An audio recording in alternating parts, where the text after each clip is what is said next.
profesional van a ver que, espero que no lo vean, pero a mí me ha pasado, ver productores, hasta colegas, que no le dan la importancia que merece al uso del agua para riego.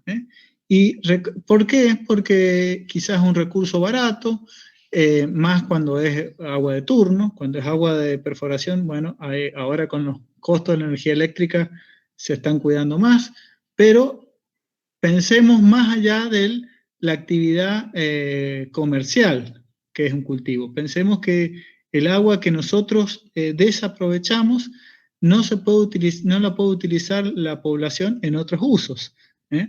No, tenemos que ser muy responsables al momento de regar. Y para ello vamos a tener que cuidar, evitar las pérdidas, tanto en la distribución del agua, en canales, tanto en la conducción interna dentro de la finca, como en la aplicación en la parcela. Entonces, para ello es muy importante conocer los requerimientos hídricos de los cultivos, es decir, definir el momento oportuno de riego, definir la cantidad de agua a aplicar, y también cómo se aplica el riego. Esa sería la operación del riego. Vamos a ver que en estas situaciones donde tenemos baja disponibilidad de agua, caudales muy reducidos, hay estrategias probadas a nivel mundial que permiten aprovechar mejor la poca agua que se tiene. Entonces, esto nosotros como ingenieros agrónomos lo tenemos que tener bien presente, por primer lugar, por una cuestión medioambiental, y también porque si usamos mejor el agua, probablemente nos va a redituar en lo económico también. Bueno, ¿qué es el estrés hídrico? Una definición entre tantas que hay es cualquier limitación al funcionamiento óptimo de las plantas impuesta por una suficiente disponibilidad de agua. Ahora, en San Juan bajo condiciones de secano, es decir, que solo las plantas se surtan con el agua provista por las lluvias. ¿Qué les parece? ¿Los cultivos van a estar sometidos a estrés hídrico? Bueno, les voy a dar un ejemplo. El balance hídrico anual en San Juan es netamente negativo. ¿Por qué? La precipitación total promedio provincial es 90 milímetros al año, concentrados encima principalmente en el periodo estival. Es decir, no están repartidos en todo el año. Ejemplo, vamos a hablar de un cultivo, volvemos al cultivo de vid, que es el que quizás conozco un poco. Entonces tenemos el cultivo de vid, la variedad Flame Seedless es una variedad sin semillas, seedless significa sin semillas, que se usa principalmente para la producción de pasas. Apoyado en una estructura de parral en el departamento Pocito, evapotranspira aproximadamente 1.100 milímetros al año. Y nosotros tenemos un aporte de 90 milímetros al año y concentrados en el periodo estival, solamente.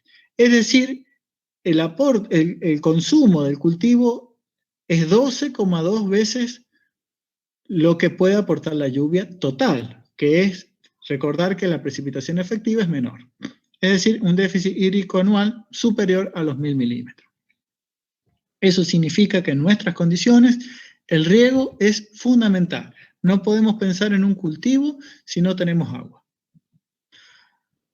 Bueno, es importante iniciar el cómputo de un balance hídrico luego de un periodo en el cual los aportes de lluvia o riego superen ampliamente las pérdidas por evapotranspiración.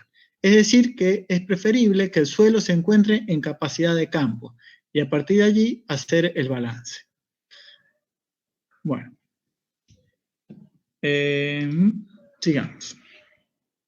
Vamos a ver este ejemplo. Este ejemplo es en la localidad de Morena, Venezuela, donde hay un almacenaje total de humedad de 100 milímetros. La humedad fácilmente disponible es 60. Fíjense, acá está en la primera fila la evapotranspiración del cultivo, luego la precipitación efectiva, el almacenaje, que dijimos que es de 100 milímetros,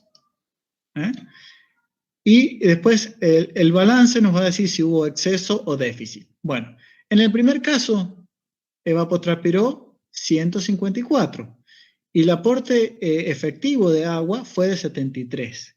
Quiere decir que hubo un déficit. Ese déficit se tuvo que reponer con el riego. Y el almacenaje de agua en el suelo fue 0, porque hubo un déficit. Vamos al segundo mes. Esto se ha empezado a computar en abril. Vamos a mayo. Fíjense, la evapotranspiración se redujo, la precipitación efectiva fue de 209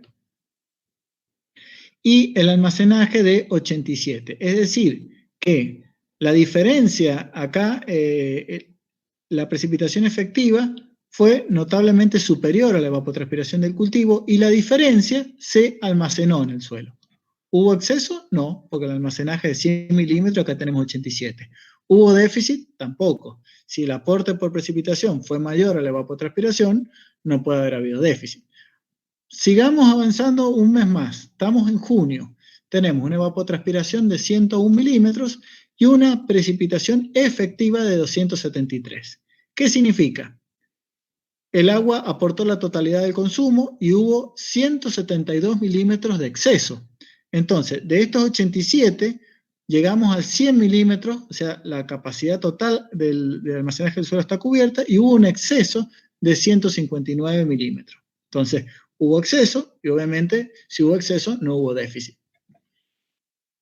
Bueno, si seguimos este cálculo, partimos de un almacenaje del 100, y acá tenemos 106 de consumo y 274 de aporte.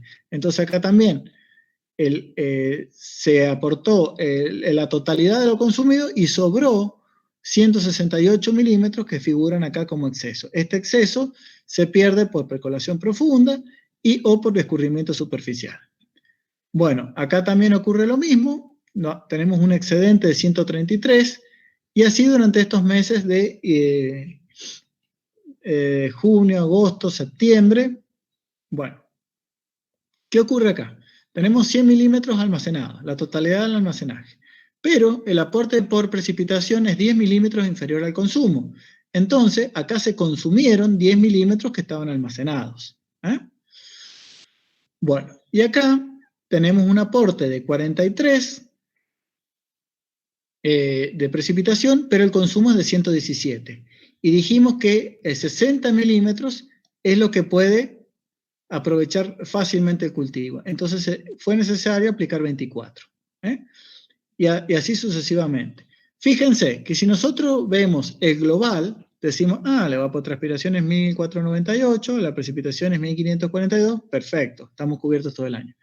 Pero si hacemos un análisis más acotado en el tiempo, mes a mes, vamos a ver meses con déficit, acá hay uno, abril, vamos a ver 5 meses con déficit, en el cual se tuvo que regar, y 7 meses donde hubo un exceso. Perdón, 6 meses, 5 meses donde hubo un exceso, y 2 meses donde hubo ni exceso ni déficit, y no fue necesario regar. Entonces, al reducir la escala temporal, vamos a tener mayor precisión en el cálculo de balance hídrico. Bueno, esto que está explicado acá, dicho acá, es lo mismo que expliqué yo. Vamos a ver otro ejemplo, es el caso de un balance hídrico en la provincia de Mendoza. Vamos a ver que un coeficiente de cultivo que está acá para todos los meses y la evapotranspiración, el producto de estos dos nos da la evapotranspiración del cultivo. Después tenemos el aporte efectivo y vamos a ver que en todos los casos la evapotranspiración supera al aporte efectivo de lluvia. Es decir, todos los meses el balance hídrico es negativo. Esto significa que no hay almacenamiento de agua en el suelo, acá dice cantidad final de agua almacenada 0, no hay exceso, y en todos los meses hubo un déficit que tuvo que ser compensado con el riego. Fíjense la gran diferencia entre esta condición árida, muy árida en la provincia de Mendoza, frente a esta condición donde hay un aporte meses con exceso, meses con déficit y meses sin exceso ni déficit.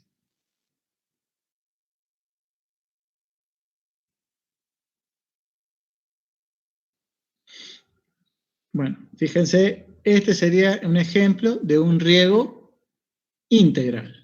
Y este, tendríamos que hacer el cálculo, pero probablemente es un riego complementario.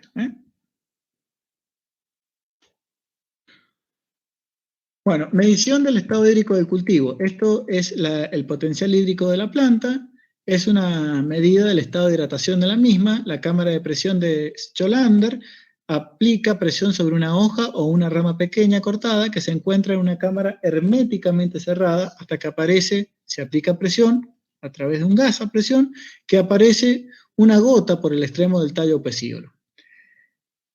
La presión aplicada a la hoja corresponde a la tensión con la cual el agua está retenida en el interior. Es decir, la hoja retiene el agua. Esto lo que hace es aplicar presión de afuera hacia adentro y obligar a que el agua salga. Mientras más deshidratada está la hoja, mayor va a ser la presión necesaria para que el agua salga por el extremo de la rama o del pecíolo. ¿Y esto para qué sirve? En primer lugar, cuantificar el estado hídrico de un cultivo. Segundo, determinar el momento oportuno de riego. Esto nos permitiría ajustar. Nosotros podemos medir variables climáticas, podemos medir variables en el suelo de humedad, pero las variables en el cultivo son las que nos van a dar información más fidedigna de lo que está ocurriendo. Y finalmente, ajustar la programación de riego cuando se miden otras variables. Bueno, acá hay un esquema, me imagino que esto también lo han visto en fisiología. Acá hay un tubo de nitrógeno a presión, una llave de paso, una cámara de acceso completamente cerrada. Acá hay una goma por la cual pasa solamente el pecíolo en este caso. Se aplica presión, la presión se lee en este manómetro y cuando la gota sale, para eso se usa una lupa porque es la primera gota, se debe hacer pasar gas muy lentamente para que no sea buena la lectura, se cierra y se lee. Y esa es la presión necesaria para sacar el agua de ese pecíolo. O también se puede usar, en el caso de olivo, por ejemplo, se usa una rama, no una hoja, porque los pecíolos de las hojas son muy pequeños. Bueno, acá está en vivo y en directo una cámara de presión de Scholander con un tubo de nitrógeno. ¿Y qué tipo de potenciales podemos medir? Cuando lo hacemos pre-amanecer, antes de que salga el sol, se supone que el potencial hídrico de la planta está en equilibrio con el del suelo. Entonces, cuando medimos el potencial hídrico en una hoja o en una rama en pre-amanecer, se correspondería con el potencial hídrico del suelo. También puede ser mediodía, hoja tapada. En ese caso, si yo tapo la hoja, se cierran los estomas y se equilibra el potencial hídrico de la hoja con el del tallo. Y por último, el mediodía, hoja destapada, corresponde al potencial hídrico de la hoja. En este esquema se muestra, primero se tapa la hoja, luego se le coloca un papel de aluminio, se deja durante al menos media hora, más seguro una hora, y luego se extrae y se lee. Según algunos trabajos de investigación, suponen que este es el potencial hídrico que da resultados más fidedignos. ¿Qué ocurre? A veces en San Juan, con extremo calor, al tapar la hoja con este papel de aluminio, se deshidratan las hojas y las mediciones no son buenas. Entonces, a tener en cuenta. Nosotros en un ensayo en tomate para industria nos pareció mejor la lectura, la media hoja tapada, los resultados, destapada, que la hoja al mediodía tapada. Bueno, otras mediciones en planta, como les decía, está la conductancia estomática, que este instrumento se le llama también porómetro, relaciona el nivel de apertura de los estomas con la disponibilidad de agua en las plantas. Son elementos costosos pero rápidos y eficientes. Es muy rápida la lectura, eso es una gran ventaja. La apertura estomática es una respuesta fisiológica altamente sensible a cualquier modificación en la disponibilidad de agua en el suelo. El flujo de savia es otra tecnología no tan desarrollada. Determina la velocidad en el flujo de savia y con déficit hídrico el flujo de savia o la velocidad disminuye. Voy a hablar de algunos, hay otras tecnologías que también están en proceso. También tenemos la temperatura de la cubierta vegetal, mide la radiación que emite la superficie. Altas temperaturas de planta indican condiciones de estrés hídrico, ya que la planta cierra los estomas para impedir la pérdida de agua. Entonces se calienta. Entonces, mayor temperatura, la planta está más estresada. Bueno, ¿qué ocurre con los procesos fisiológicos y el estrés hídrico? Lo que está simbolizado en esta barra amarilla es a bajos potenciales, es decir, cuando la planta esté hidratada, se producen normalmente estos procesos. Y en la medida que se va estresando, se van disminuyendo. Fíjense que el color cambia y se reduce la barra. Y si miramos en todos estos procesos, vamos a ver que el más sensible es el crecimiento celular, porque es que el primero se reduce. Y estos procesos que están relacionados al estrés hídrico, como la acumulación de ácido abscísico, de nivel de citoquininas, de solutos y de prolina, aumentan a medida que el estrés hídrico es mayor. Entonces, como les decía, el grosor de la barra se corresponde con la magnitud del proceso. El proceso más afectado es el crecimiento celular, principalmente el alargamiento. El crecimiento reproductivo es menos sensible que el vegetativo. La acumulación de prolina, que salía acá como uno de los procesos, favorece la apertura estomática y mantiene la fotosíntesis en condiciones adversas. A medida que el estrés aumenta, se incrementa la síntesis de ácido abscísico que viaja a la hoja produciendo el cierre estomático, y un estrés más severo conduce a la inhibición de la fotosíntesis y de la respiración por el cierre estomático. Si el estrés continúa, se sintetiza etileno que produce la abscisión foliar. Digamos, el último recurso que tiene la planta para evitar la deshidratación. Entonces, para que se produzca alargamiento celular, se requiere una presión hidrostática positiva dentro de las células para estirar las paredes. Eso se llama presión de turgencia. La tasa fotosintética depende de la apertura estomática. A medida que se reduce el potencial hídrico de la planta, la fotosíntesis continúa a una tasa decreciente conforme se cierran los estomas. Bueno, nosotros, así como podemos medir con aparatos sofisticados, también existen indicadores visuales. Para el caso de la vid, fíjense, capaz que lo han visto, el ápice vegetativo estirado respecto a las hojas apicales, quiere decir que este cultivo está en activo crecimiento. Cuando las hojas apicales lo empiezan a alcanzar, quiere decir que está disminuido el crecimiento, y cuando directamente se ha caído el ápice, es un crecimiento detenido. Bueno, ¿qué relación hay entre evapotranspiración y rendimiento de los cultivos? Existen evidencias experimentales que muestran relación entre evapotranspiración y rendimiento de los cultivos. Cuando los cultivos están sometidos a restricciones en cuanto a cantidad de agua y oportunidad de riego, se puede generar una disminución en los rendimientos. La relación existente entre reducción del rendimiento y disminución de la evapotranspiración se expresa de esta forma, que dice: esto significa reducción de rendimiento. Rendimiento real, rendimiento máximo. Es igual a un factor de efecto sobre rendimiento por reducción de evapotranspiración. Es decir, que mientras mayor se reduzca la evapotranspiración, mayor va a ser la reducción de rendimiento. ¿Y este factor de qué depende? Depende del cultivo y de la etapa fenológica. Es un valor adimensional y se expresa como una fracción. Puede ser mayor, igual o menor que 1, y tiene una gran importancia práctica. Gráficamente, K sub I representa la pendiente de la recta. Mientras mayor es el valor de K sub I, mayor es la reducción del rendimiento al reducir la evapotranspiración. Vamos a ver acá. Acá tenemos 1, 2, 3, 4, estos son cultivos. Sí, grupos de cultivos. Fíjense, cuando K sub I, la pendiente de la recta, es 1, reducción de evapotranspiración, reducción de rendimiento, dice acá. Cuando es 1, es la línea punteada. Aquellos cultivos más tolerantes tienen una menor reducción de rendimiento a igual reducción de evapotranspiración. Si por ejemplo tomamos 0,5, tenemos con 0,5 reducción, se redujo 0,35, se redujo 0,5 o 0,45, se redujo para el grupo 3 0,6 y para el grupo 4 0,7. Se redujo el rendimiento, ¿vamos?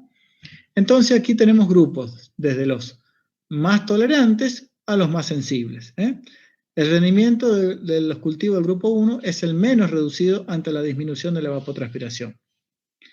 En el otro extremo, el rendimiento de los cultivos del grupo 4 es el más reducido. En los grupos 1 y 2, K sub I es menor a 1, 1 y 2, este es 1, K sub I igual a 1, y en los grupos 3 y 4, K sub I es mayor a 1. Bueno, así como depende del tipo de cultivo, depende de la etapa fenológica. Fíjense, 1, 2, 3, 4 están por debajo de 1 y 4 está por encima. Esto se lee así: a igual reducción de la evapotranspiración, distinta reducción de rendimiento. Entonces, nos vamos a la etapa 1, es la maduración, la etapa 2 el periodo vegetativo, la etapa 3 la formación de cosecha, y la etapa 4 es la floración.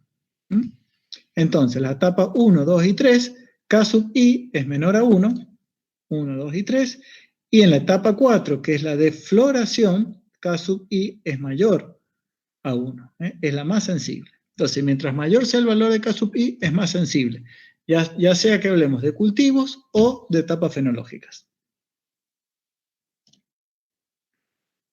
Bueno, durante la floración, ¿qué ocurre? Se reduce el crecimiento radical, quedando limitada la capacidad de exploración del suelo y de absorción de agua. De aquí se desprende el concepto de periodo crítico, que es el estado fenológico del cultivo en el cual un déficit hídrico produce una pérdida significativa del rendimiento. Cuando hablamos de periodo crítico de un cultivo, generalmente está asociado a la floración y al cuaje. Dice, en general en árboles frutales la sensibilidad al déficit hídrico es alta durante los periodos de floración y cuaje, ya que definen el número de frutos por planta para esa temporada. Además se produce la diferenciación floral para la próxima. Durante la fase 1 del crecimiento del fruto se produce la división celular. El estrés hídrico tiene un fuerte efecto negativo, incide sobre el tamaño del fruto.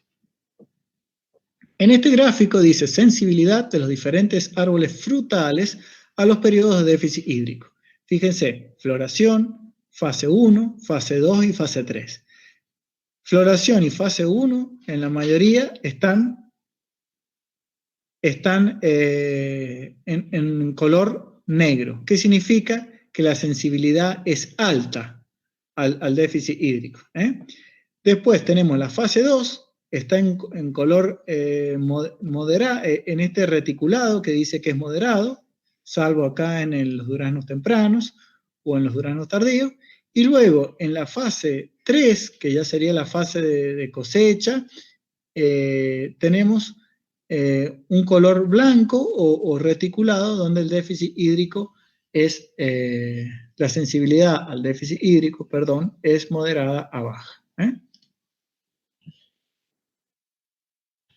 Bueno, fíjense que acá tenemos valores de K sub I para distintos cultivos, son estas columnas, y para distintos periodos fenológicos.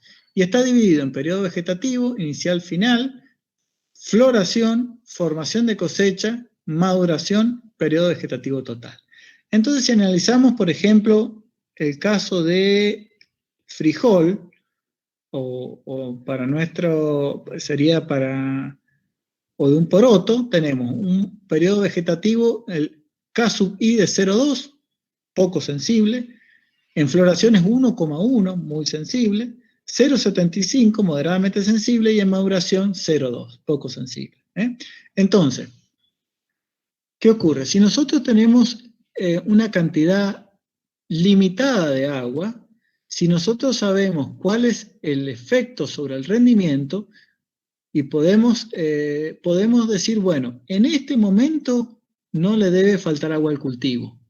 En este momento, si no me alcanza, no me afecta tanto en el rendimiento. Esa sería la aplicación práctica de conocer el valor de K sub I para cada cultivo. Veamos este ejemplo. Tenemos un campo con girasol y en ambos campos, A y B. El momento de estrés hídrico fue periodo vegetativo inicial en uno y la floración en otro. Entonces nos vamos a... Fíjense, en el periodo vegetativo inicial, el K sub I es 0,25, poco sensible al déficit hídrico. Pero en la floración el valor fue de 1. Y fíjense, este 0,3 significa que se redujo a un 30%. La real sobre la máxima fue solo un 30%. Y en floración se regó, la relación entre lo evapotranspirado y lo máximo fue de 0,7. ¿Qué ocurre? La reducción de rendimiento fue mayor en el campo B, a pesar de que la reducción de evapotranspiración fue menor. ¿Y por qué? Porque se produjo en el periodo crítico. Entonces, el rendimiento esperado en el campo A es 83% y en el campo B 70%. Bueno, este gráfico dice que hay una relación directa, lineal, entre la evapotranspiración real y la máxima, sobre la máxima, respecto a la producción de biomasa real y máxima. Es una relación lineal. Y este otro gráfico dice que puede ocurrir que el rendimiento máximo ocurre con un 80% de la evapotranspiración real respecto a la máxima, y luego se mantiene constante. Es decir, que si yo conozco esto, para algunas condiciones podría regar menos, ahorrar agua, ahorrar energía eléctrica en el caso de que se bombee, y obtener el mismo rendimiento. Entonces, en el primer gráfico vimos una relación lineal entre producción de biomasa y evapotranspiración. Se puede citar la producción de hortalizas de hoja. En el segundo gráfico, el rendimiento es máximo con una evapotranspiración del 80% respecto a la máxima. Es decir, que el rendimiento no es mayor al aplicar más agua. Esto ocurre en la producción de granos secos o semillas, donde un exceso de riego no mejora la producción, incluso puede ser perjudicial para el cultivo porque favorece el crecimiento vegetativo, en desmedro del reproductivo. Recuerden siempre que el crecimiento vegetativo y el reproductivo son sumideros que compiten entre ellos. Bueno, como les dije anteriormente, en San Juan se aplica este ejemplo a cultivos para semilla. Por ejemplo, en alfalfa para semilla se corta el riego cuando se desea que madure la semilla para facilitar la cosecha y trilla. Y bajo otras circunstancias, puede ser conveniente provocar un leve estrés hídrico al cultivo cuando se busca una determinada calidad en el producto.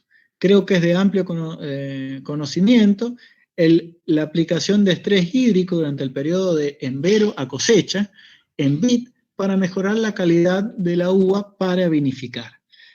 Con envero me refiero cuando la uva empieza a cambiar de color, a ablandarse y se producen cambios internos en la composición química, los ácidos comienzan a transformarse en azúcares. Entonces, en esas situaciones también no interesa tanto si hay una leve reducción de rendimiento, no interesa porque la calidad de la uva mejora y eso después significa una mejor calidad de vino y un vino de mayor precio.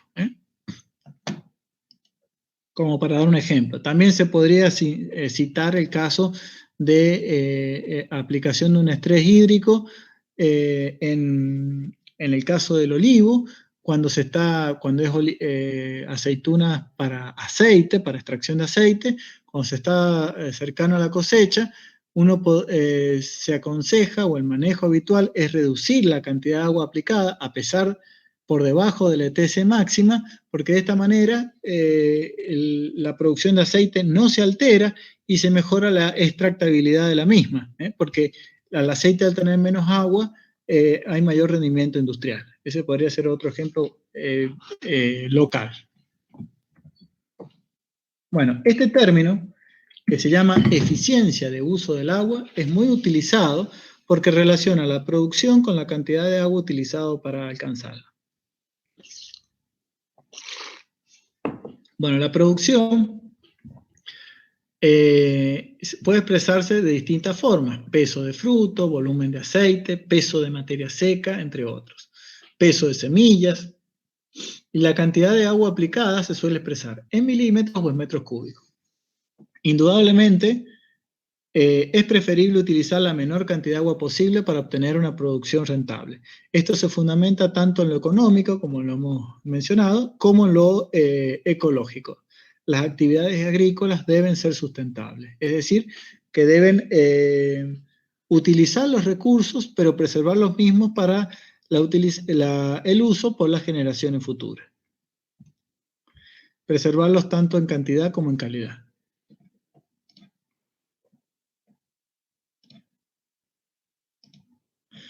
Bueno, ¿qué es el coeficiente corrector por variación climática? Cuando utilizamos datos climáticos históricos, como vimos para el caso de las precipitaciones, vamos a trabajar con valores de evapotranspiración que corresponden a un promedio. Esto puede ocasionar que se cometan errores por subestimación en condiciones de extrema demanda atmosférica. Entonces, bajo esas condiciones, se utiliza un coeficiente de mayoración que le vamos a poner el coeficiente de variación climática, que es entre 1,1 y 1,2. De esta manera, uno, al momento de determinar el consumo hídrico de un cultivo, se cubre de un posible error por subestimación. Ahora, cuando los datos se obtienen en tiempo real, ya sea por una estación meteorológica, por un lisímetro, por un tanque de evaporación, este coeficiente no se tiene en cuenta, porque es lo que realmente ocurrió. Cuando trabajamos con datos promedio, ahí sí lo vamos a considerar.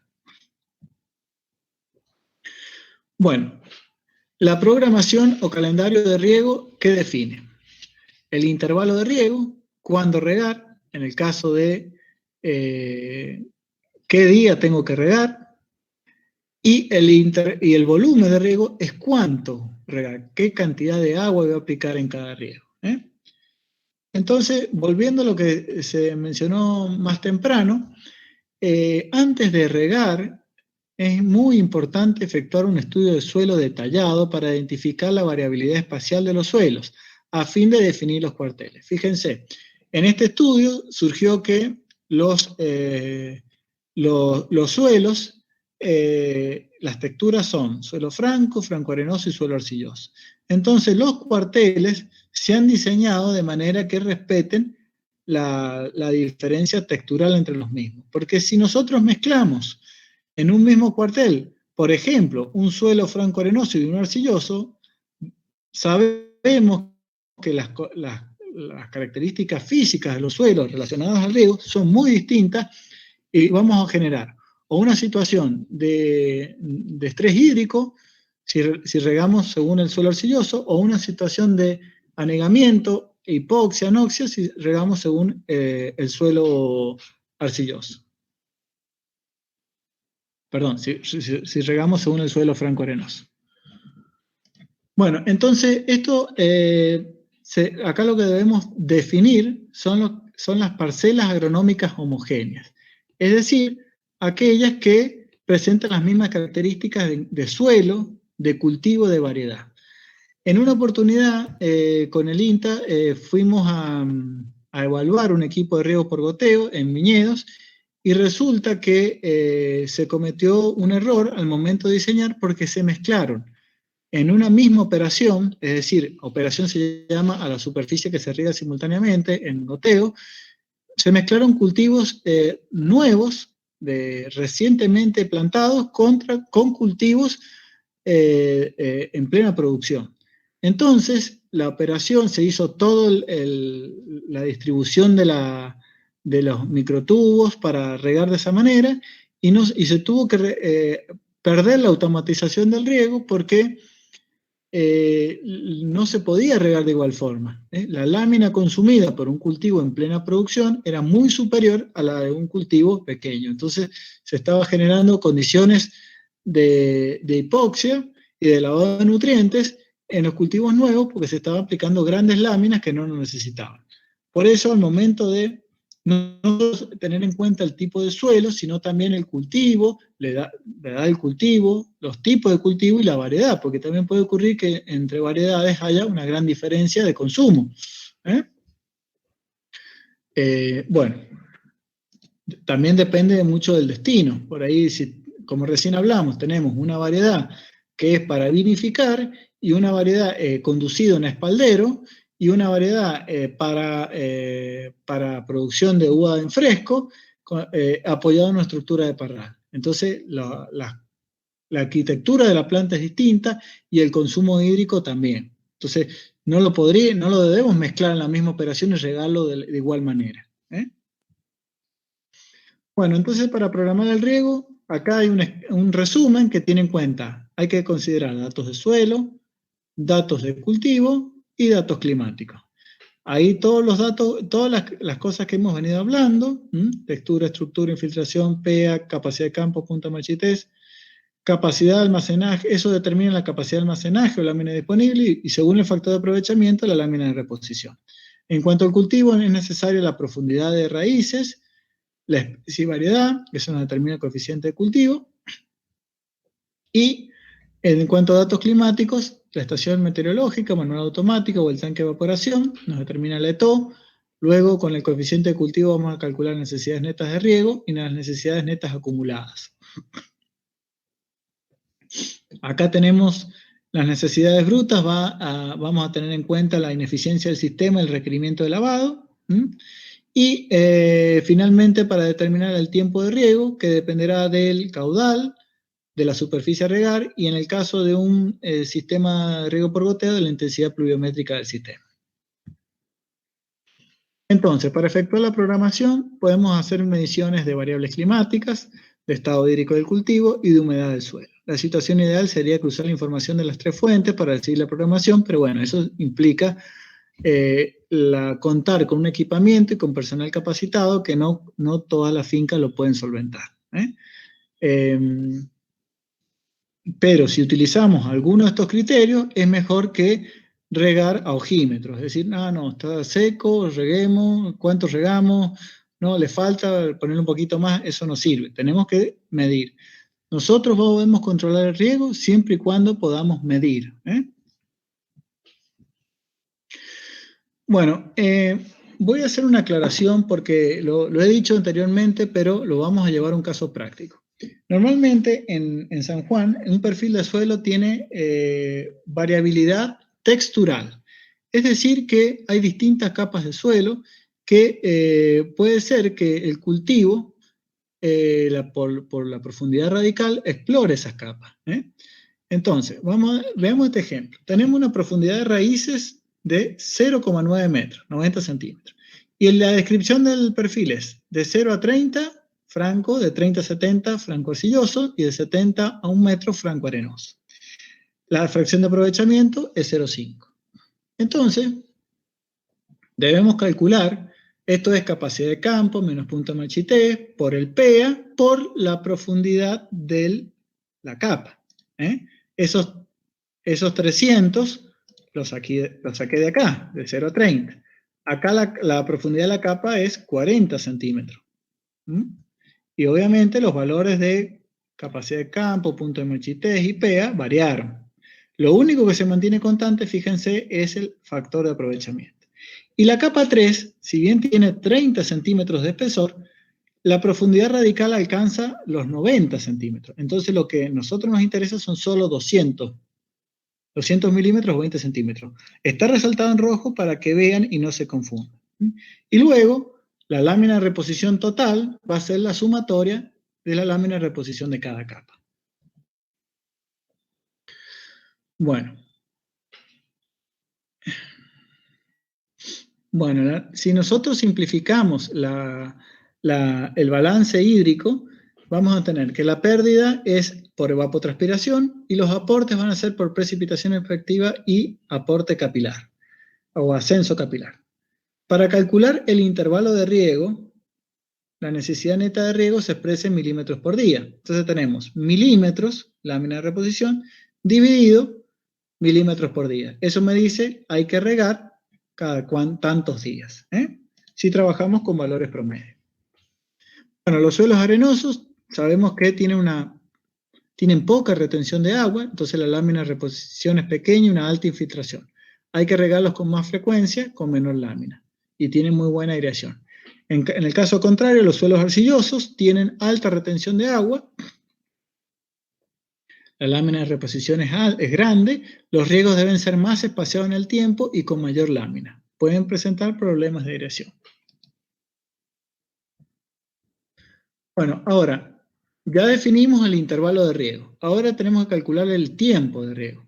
Primero se debe calcular la lámina bruta, que una cosa es lo que necesita el cultivo y otra cosa lo que se debe aplicar teniendo en cuenta que el método no es 100% eficiente, tiene una ineficiencia.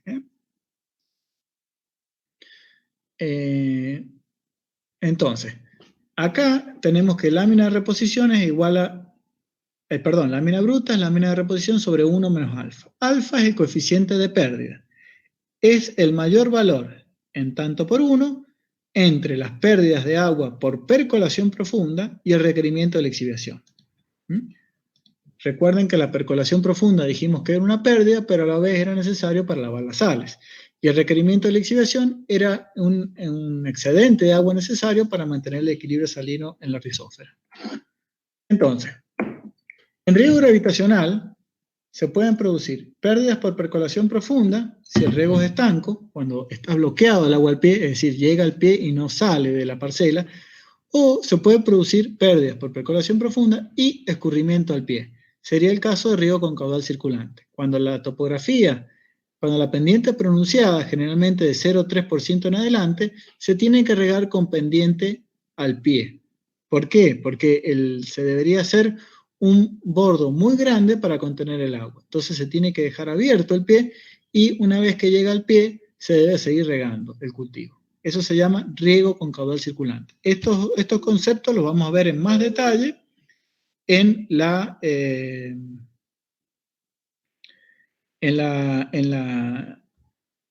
el tema riego por superficie. Bueno, y en riego presurizado, si el diseño y la operación de riego son correctos, solo se producen pérdidas por percolación profunda. ¿Estamos bien?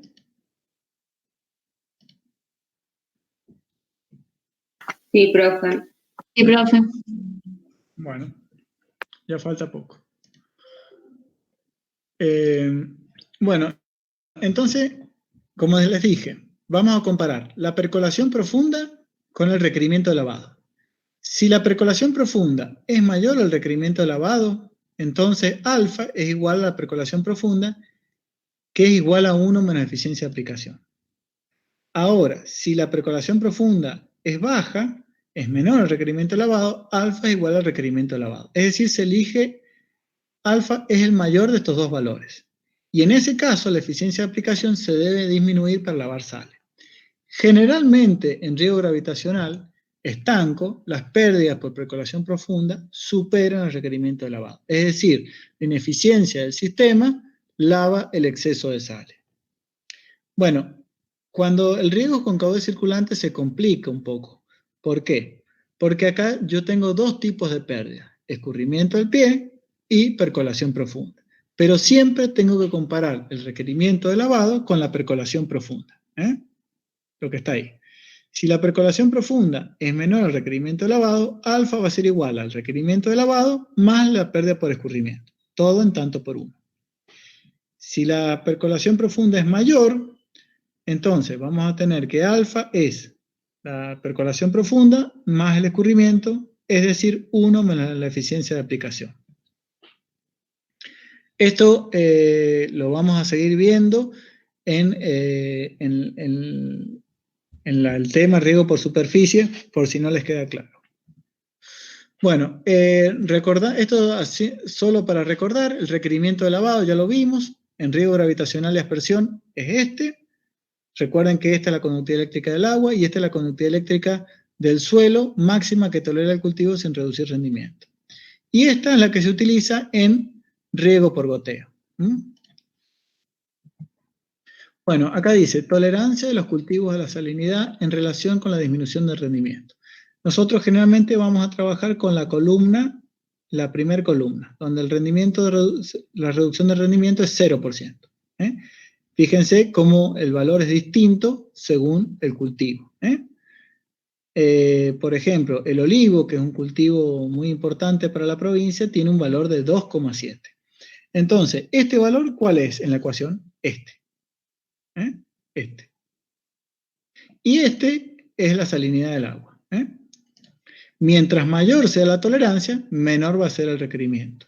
Mientras mayor sea la conductividad del agua, mayor va a ser el requerimiento.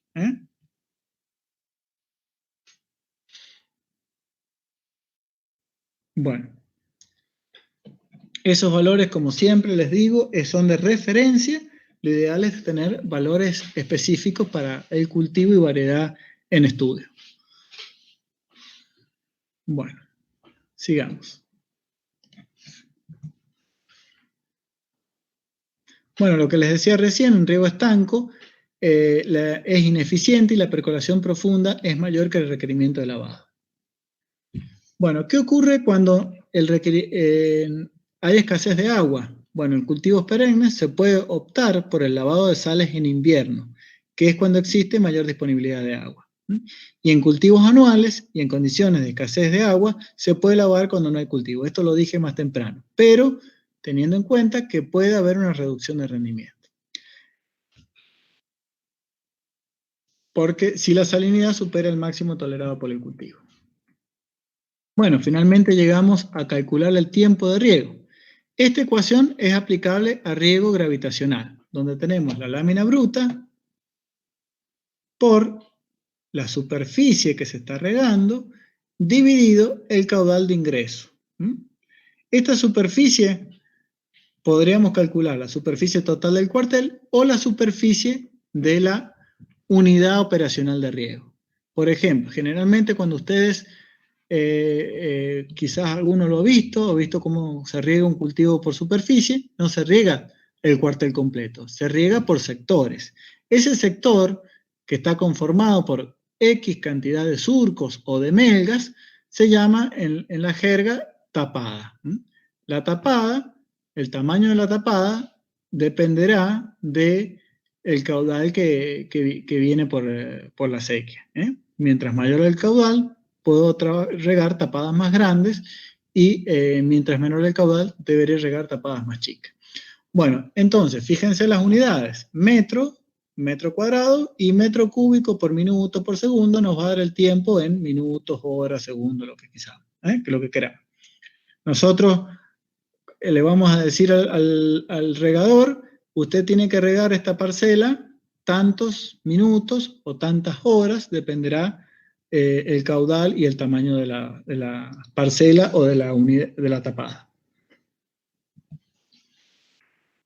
Bueno, en el caso de riego por goteo, si bien acá he obviado algunas cositas que ya las vamos a ver más en detalle cuando veamos el práctico de riego por goteo, la lámina bruta o la necesidad bruta de riego expresada en milímetros dividido la intensidad pluviométrica del equipo, que está expresada en milímetros por hora, y nos va a dar el tiempo de riego para ese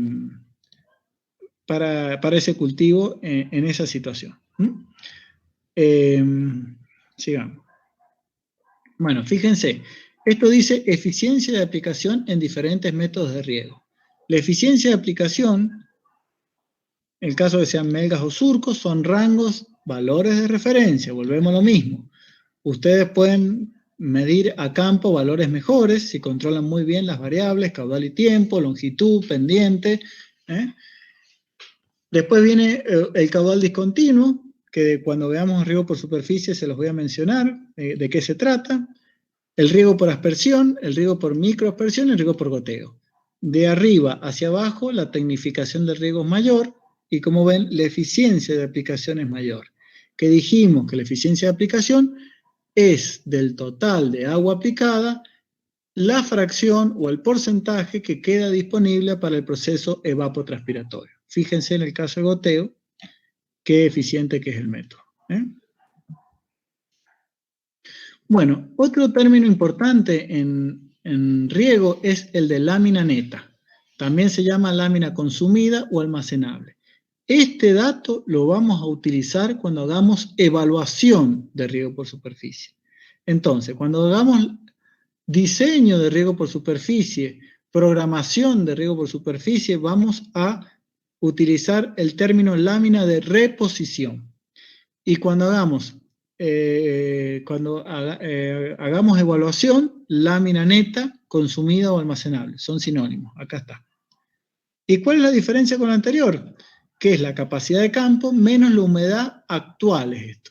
Esto es la humedad en el momento. Entonces, cuando yo voy a hacer una evaluación de riego, saco una muestra de suelo y mido la humedad antes de regar. Y la diferencia entre estos dos es la cantidad de agua necesaria para llevar el suelo de nuevo a capacidad de campo. Fíjense que acá no aparece P, la fracción de aprovechamiento, solamente PA y Z.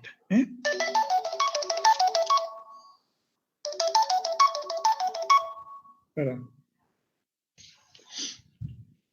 Bueno, este valor de humedad del suelo se determina antes de regar para conocer la cantidad de agua que se debe aplicar.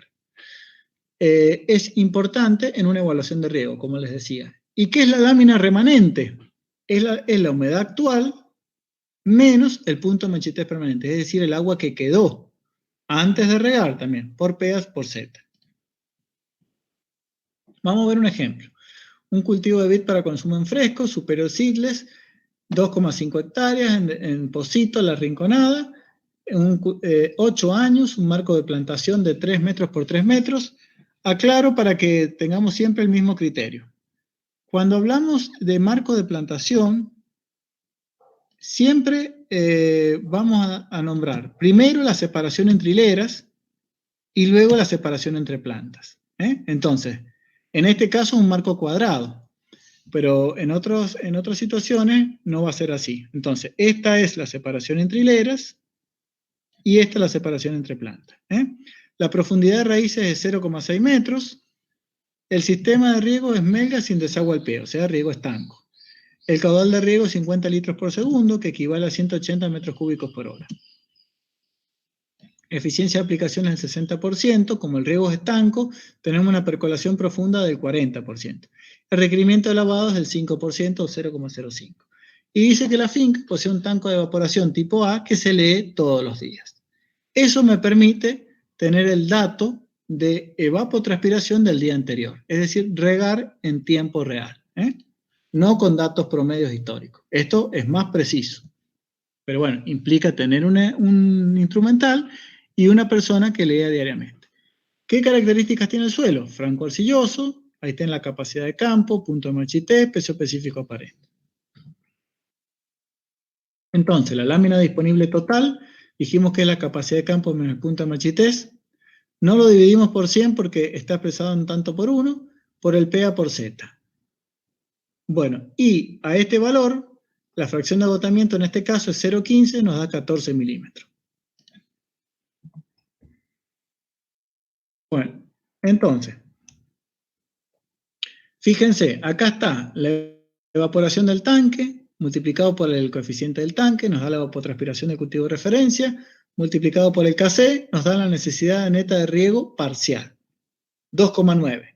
Yo tengo una lámina de reposición de 14, entonces no tengo, se ha agotado una parte de la humedad fácilmente utilizable. Entonces, vamos al segundo día. El consumo fue 3,4 y voy acumulando. ¿Ven? Al tercer día, 2,6, acumulo. ¿Hasta dónde acumulo? Hasta llegar al valor cercano a 14 milímetros, 14,3. Entonces, me da que lo que tengo que aplicar es 23,83. ¿Por qué? Porque a esto lo voy a afectar por 1 menos alfa, que en este caso alfa es 0,4, que es la pérdida por percolación profunda. ¿Por qué? Porque es mayor al requerimiento de lavado, que es 0,05. Este valor, expresado en milímetros, lo voy a multiplicar por la superficie y lo voy a dividir por el caudal para que me dé el tiempo de riego. Esto después ustedes chequéenlo a ver si les da. ¿Qué pasa? Regué y llevé el suelo a capacidad de campo. Entonces, el día siguiente empiezo el cómputo de nuevo. 2,8, 2,8. Después, 3,4, acumulo.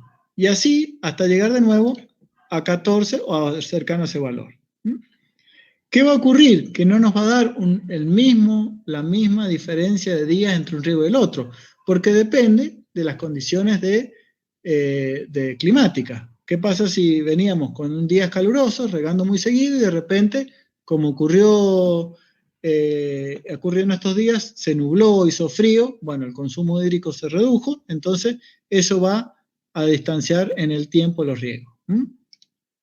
En cambio, cuando yo trabajo con datos promedios históricos, obtengo un valor fijo de intervalo de riego, que es menos exacto que medir el consumo del cultivo en tiempo real, o la evapotranspiración, digamos.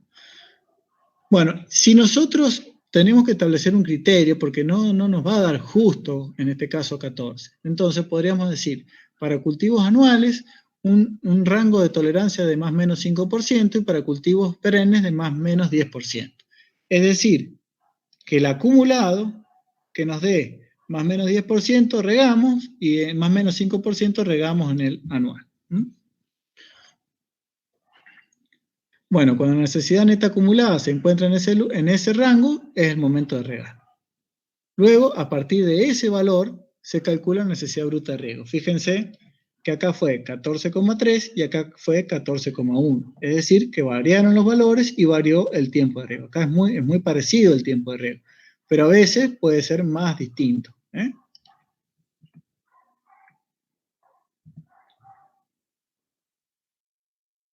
Bueno, en el ejemplo de abajo se muestra la programación de riego de todo el ciclo de un cultivo de vid para 3 diferentes texturas de suelo y las mismas condiciones climáticas. Los valores de profundidad radical, de factor de aprovechamiento y evapotranspiración son los mismos, lo que varía es el tipo de suelo. Y quiero que vean qué ocurre. Los riegos están representados con un recuadro coloreado.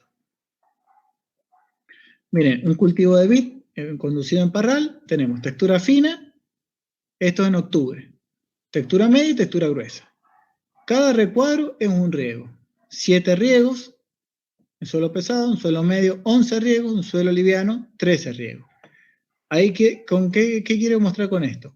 Que para las mismas condiciones climáticas, por efecto del suelo, se tuvo que regar más seguido en el suelo liviano, intermedio en el suelo franco y menos seguido en el suelo arcilloso.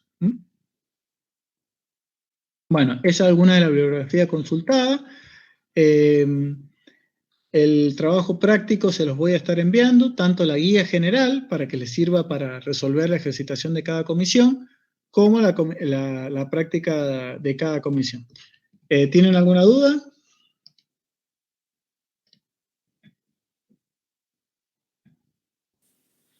No, profe, por ahora no. No, profe, por ahora no. Bueno, nos podemos comunicar por WhatsApp, por mail, si tienen alguna duda cuando vayan resolviendo el práctico. Y bueno, ya vamos a definir la fecha de presentación en base al cuando sea el parcial, digamos que tengan el tiempo suficiente para resolverlo. Bueno, si no hay preguntas, les damos por terminada la clase. Bueno, ¿Profe? profe, muchas gracias. Bueno, gracias, profe. ¿Profe? Gracias, Sí. profe. Bueno. Entonces, ¿llega el parcial hasta este práctico? No, a ver, ¿qué les ha dicho el profesor? Perdón, no quiero meter la pata. No sé. No sé si Generalmente, alguno de los chicos sabe. No. Entra a los dos prácticos primeros que se vieron. Ah, Es bien. lo que Claro. yo tengo entendido. generalmente, en condiciones normales de clases presenciales, hay 3 parciales. Uno de la unidad 1, otro de la unidad 2 y parte del 3 y un tercero de la unidad riego por goteo, riego por aspersión y drenaje. Creo que es así. Bien, perfecto. Creería que este tema no va, pero para no meter la pata, consúltenlo con el ingeniero Fernández. Bien. Y usted entonces nos va a confirmar después cuándo es la entrega de lo que sería este práctico. Sí, les voy a enviar las presentaciones que hemos visto hoy, la guía de trabajos prácticos y la ejercitación de cada comisión. Perfecto. Bueno, muchas gracias, profesor. Muy bien. De nada, que anden lindo. Chao, gracias, profe. Hasta luego. Chao, gracias. Gracias, profe.